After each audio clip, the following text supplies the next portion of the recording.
Hi, my name is Roxy Manning. I'm a clinical psychologist and a trainer with the Center for Nonviolent Communication, and I'm also a parent. And I want to talk to you today about one of the challenges that parents often face. I know I certainly did, especially when my kids were younger.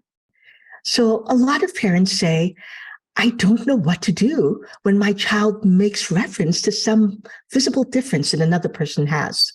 Maybe you're at the grocery store and your child says, Mommy, why is that person walking funny? Right? Or maybe they're referring to another person by the color of their skin. Like, why is that person so dark? Or are they dirty?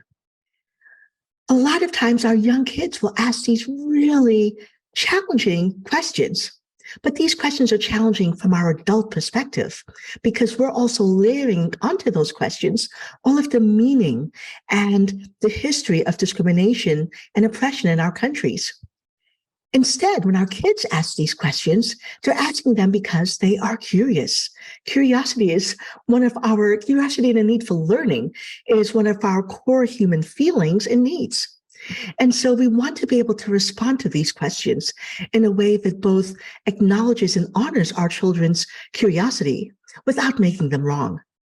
So my tip for doing that is to use nonviolent communication. We can start off with making sure that we answer the question at the level that's appropriate for our child. And today I'll be talking about somewhat younger children, right? If a child is even like 10, 12 years old, you can have a pretty good conversation with them. So let's talk about how would I respond to much younger children when they say these things.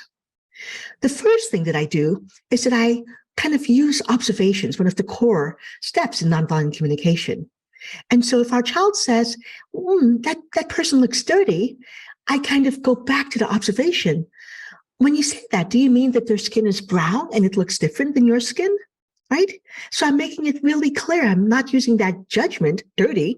I'm actually naming what the child is seeing. And so when I do that, I'm modeling to the child to talk about these issues in ways that are focused on the observation and not leaping to a judgment. As adults, we often think, I can't reference somebody's skin or gender or anything like that because there's a whole loaded meaning that we often attach to those observations. But for young children, it's just an observation. So the next thing is when a child is making assumptions about what that means, or if they're facing some of the more challenging things that we notice in society. Maybe your child has heard on the news, like, Mom, why are all of these people like protesting or rioting, or what's the news talking about, right? So maybe they're asking you about this in relation to all of the recent protests that we had in the United States about Black Lives Matter.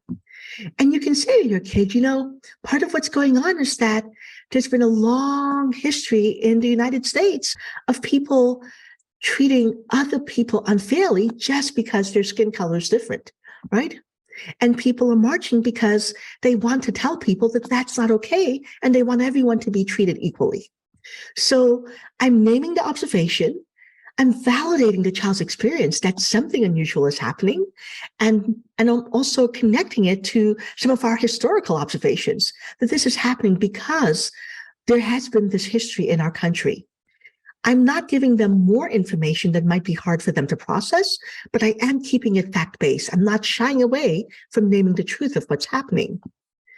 I also then want to bring in another skill from nonviolent communication, and you can ask your child, how does it feel when you hear that, right? Create space for your child to develop the skills of looking at their emotions and processing it and talking about it. Maybe your kid will say, oh, I don't know, that's kind of strange. Why are people doing that, right? Or they might say, I'm mad about that. Why would people do that to another person?